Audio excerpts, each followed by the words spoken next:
Hello, this is Janet Michael. In addition to hosting The Valley Today each weekday at noon on the River 95.3, I also produce podcasts, and I'm excited to introduce you to a new podcast series in partnership with Lord Fairfax Community College. Having provided higher education and career training for the past half-century, LFCC is tightly interwoven into the fabric of the Northern Shenandoah Valley and Piedmont regions. Join me every week for conversations with current and former students to hear their funny and inspiring stories as we learn about their journey to higher education, the role that LFCC has played, where they are now, and where they plan to go. We'll also talk to current and former professors about their experiences and best memories of LFCC over the past 50 years. Get every single episode as they're released on our website at theriver953.com under the podcast tab, or you can subscribe for free in Apple Podcast, Google Podcast, on Spotify, Amazon Music, wherever you listen to podcasts. Just search for LFCC Stories.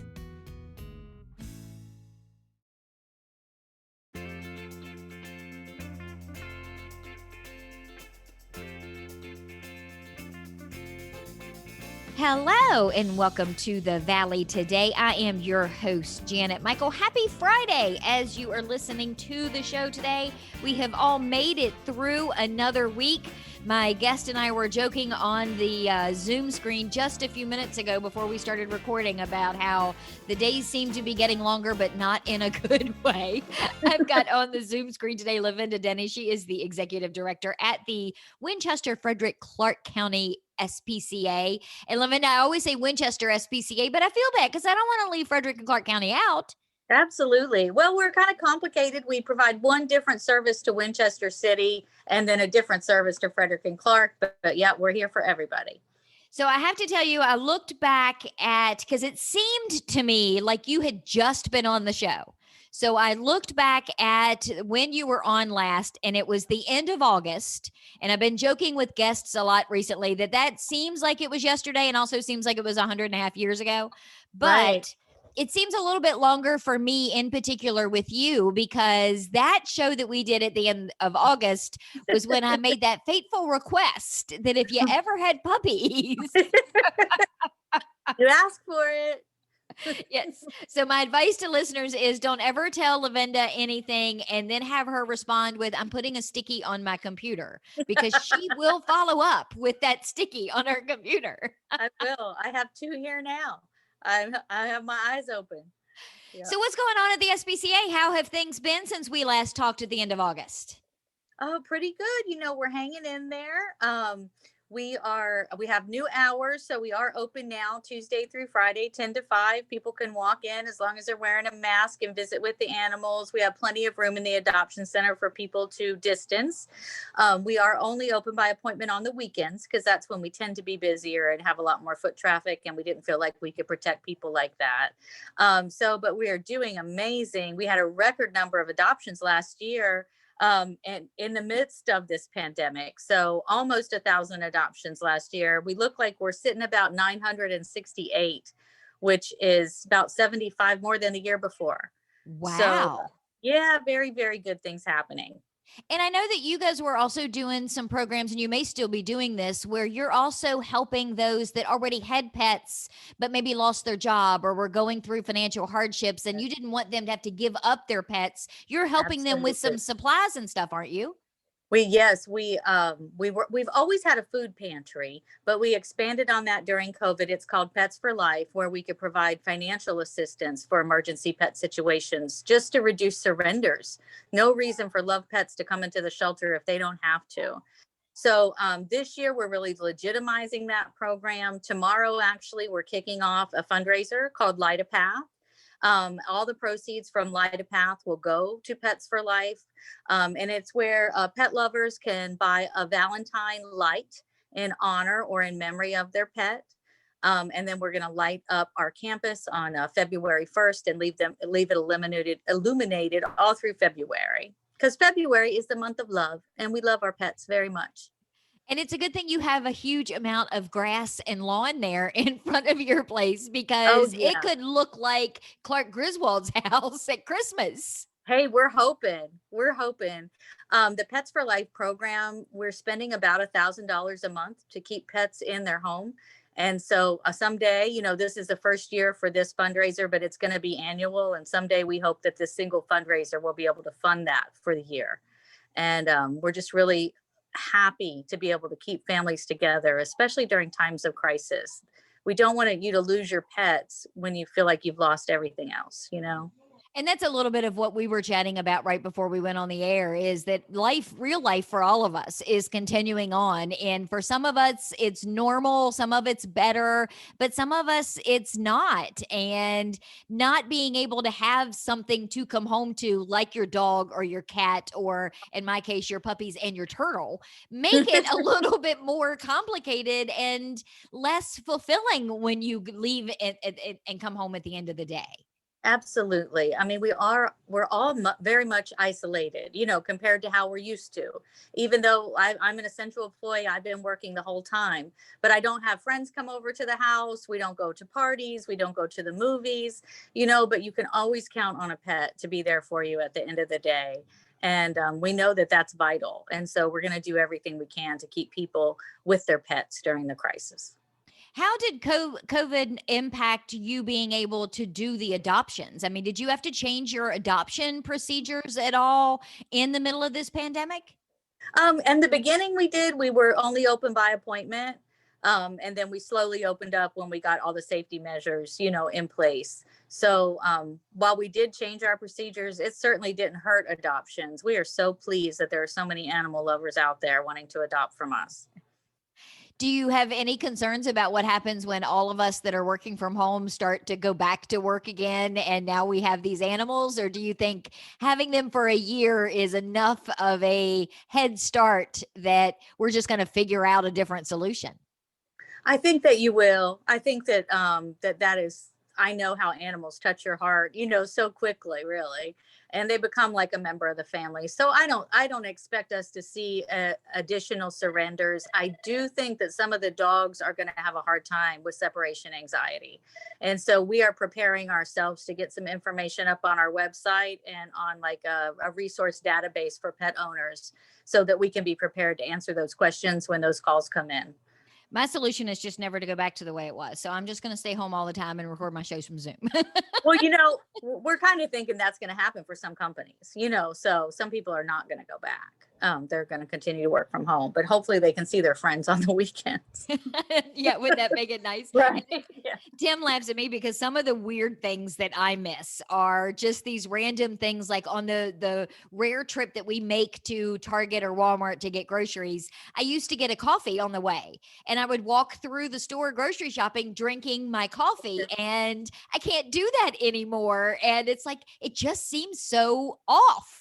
Oh, my miss is live music. I miss concerts so much. They're a huge part of my life, and really is an outlet for me. And I miss that. So, and you guys do a lot of other programs and you have a lot of other services there at the SPCA that I'm guessing a lot of people are taking advantage of now too in the pandemic that they may not have known that you had before, right? Such as? Well, I know that you guys do, you have clinics every once in a while. Are you Yeah, still yeah. doing clinics with the pandemic? We do. We work with Anna Sarah in Harrisonburg to offer low cost spay and neuter. Anna Sarah does halt their service, their transport service in the winter. So January, February, we don't have any transports for that. But in March, we will be back up and running. And yes, we have people come in all the time looking for low cost spay and neuter options. Are there other things that people can do? I mean, you were talking about the Light a Path that's going to help fund the Pet for Life program, but Mm-hmm. do you need donations? I mean, do you need me to, because these puppies have already outgrown everything that we have bought for them just 5 short months ago. Do you Oh. need stuff? I mean, can we bring donations to you at the SPCA? Absolutely, absolutely. We always have a wish list up on our website, winchesterspca.org. And any of your outgrown puppy, dog things, cat things, if we cannot use them in the shelter, then we send them over to the thrift store and 100% of that money comes back to us. So one way or another, we find a way to use your donations. I totally forgot about the thrift store. Let's take a break and come back and talk about the thrift store a little bit. Can we do that? That sounds awesome. Okay, we're going to take a quick break. When we come back, we're going to continue our conversation with Lavinda Denny. She is the executive director at the Winchester, Frederick and Clark SPCA. We'll be back in just a couple of minutes. Got a financial decision to make or a goal to reach, but you don't know where to start? You've come to the right place. Introducing Quick Money Chats with the Northern Shenandoah Valley Financial Education Program. Visit tinyurl.com/Quick Money Chat to schedule a virtual chat with a staff member or trained volunteer. We won't tell you what to do, but we will give you the tools you need to choose wisely. And because Virginia Cooperative Extension is part of Virginia Tech and Virginia State, your land-grant universities, you can be sure that our information is credible and trustworthy. And you'll know that we aren't trying to sell you something. Maybe you want to improve your credit score, or reduce your banking overdraft fees, or even figure out if you can afford to buy that car. Sorting through tons of information on the internet can be overwhelming, and sometimes it can be hard to know who to trust. Schedule a Quick Money Chat and get the information you need to take action. Go to tinyurl.com/Quick Money Chat and get financial education personalized for you.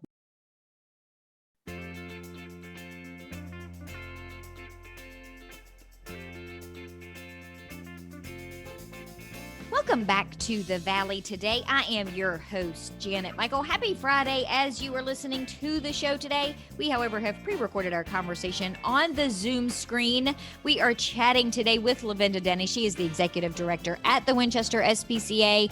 And Lavinda, we talked in the first segment about the Light a Path project that you guys have going on, where people can make a donation for a light that you're going to put in front of the SPCA on the campus and light it up.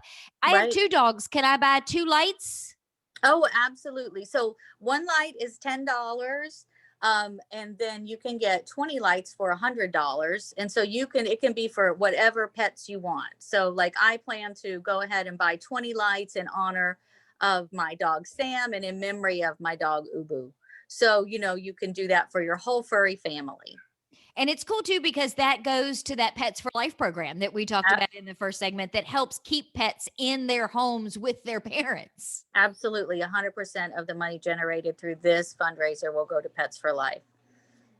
So we were talking during the break about pet adoptions, and I didn't realize that you guys also take in animals from other shelters in order to help them get adopted.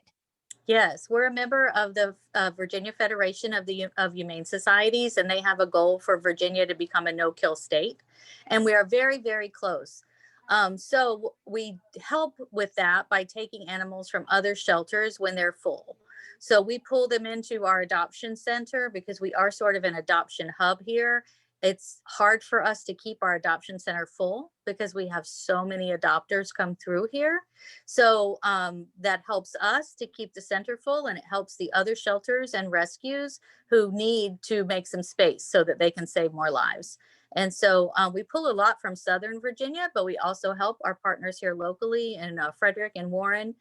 So normally for us, we wouldn't have very many cats available right now this time of year because it's winter and they quit having kittens, and you would just have older cats available. But because we're helping so many partners, we have 43 cats on the adoption floor right now for adoption. So 43 furry kitties looking for a home. That's a lot of cats. It's a lot of cats.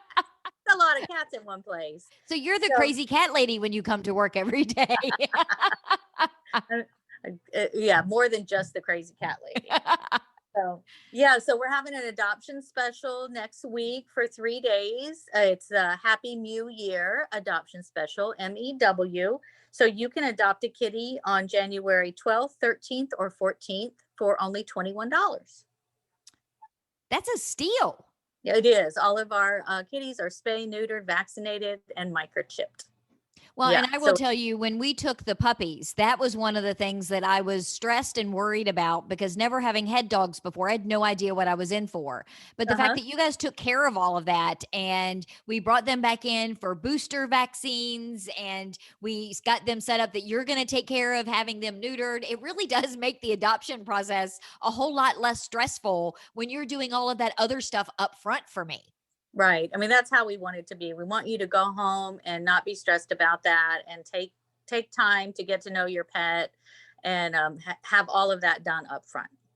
And I know that a lot of times we talked in the first segment too about the low cost neuter clinics and things like that. While you guys sometimes get a discount and people come in and they donate dog food and cat food and litter and things like that, you don't run that shelter at no cost. I mean, there are expenses that you have Absolutely. to incur. We talked right before we went to break about the thrift store. What Right. impact does it have on the day-to-day budgetary operations of the SPCA? Well, the average animal last year cost us on average $427 each. Wow. So now that's an average. Some of them cost much less, but then if they need surgery, if they have to go back and forth to the vet, if they get sick several times, if they need, a spay or neuter, it all adds up. So the thrift store is our major fundraiser. Um, in a good year, they'll normally generate $1,000 in revenue a day. And so then, after profit, that for us means between $100,000 and $200,000 cleared.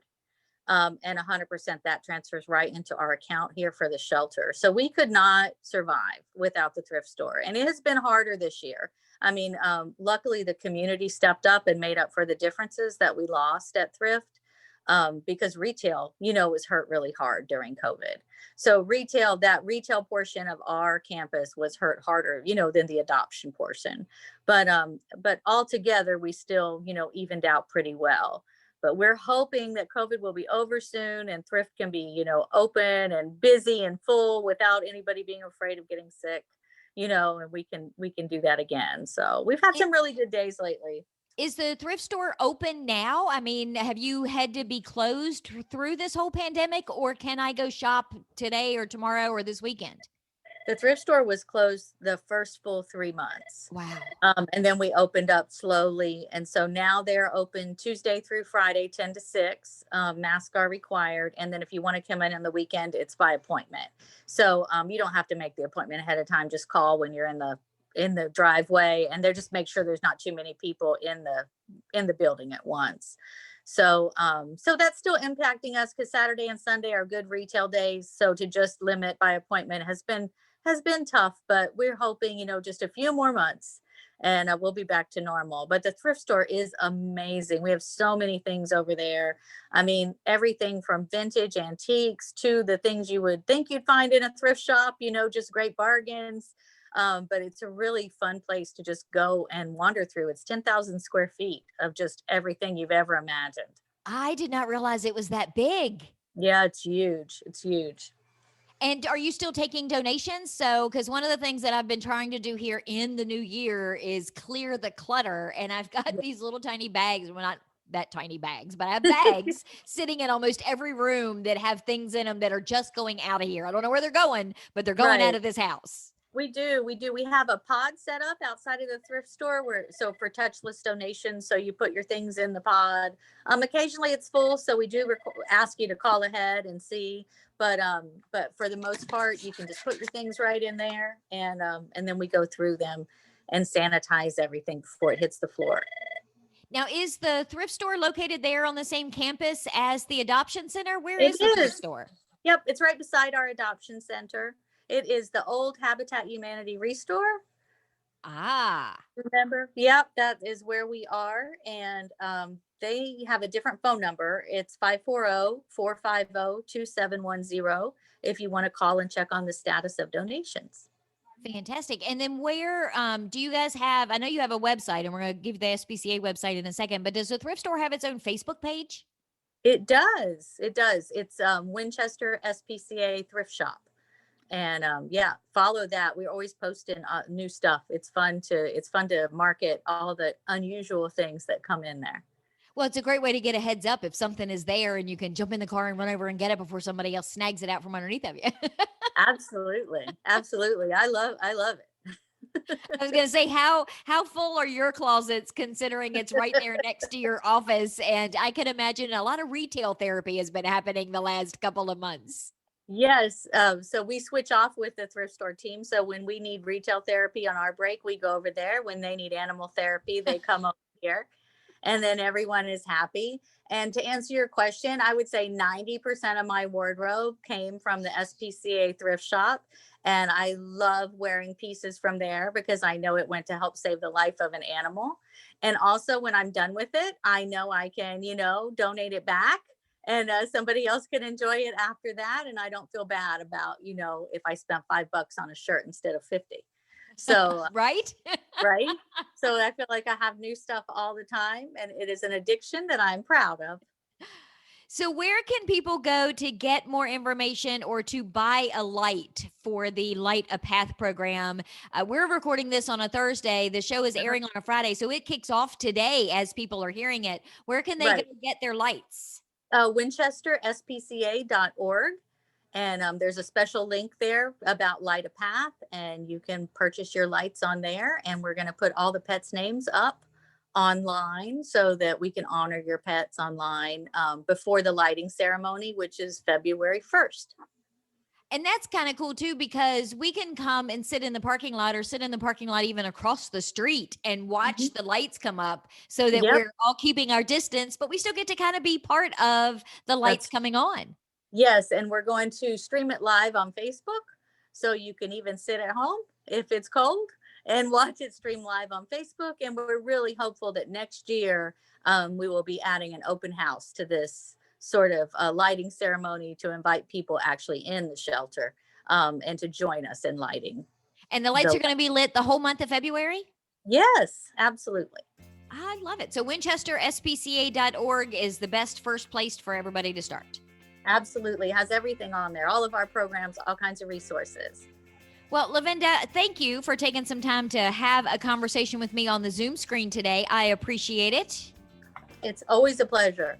And on a personal note, thank you for calling me out on the sticky that Janet wanted puppies, and for my beautiful little Briscoe and Miller, who are thankfully right now being pretty quiet in the next room. Good. Tell them I said hi. So yeah, that's my thank you and my warning to everybody. Don't ever tell Lavinda you want an animal, because she will get you an animal. So unless you really mean it, don't say it. Don't say it. Right. Thank you so much, Dan.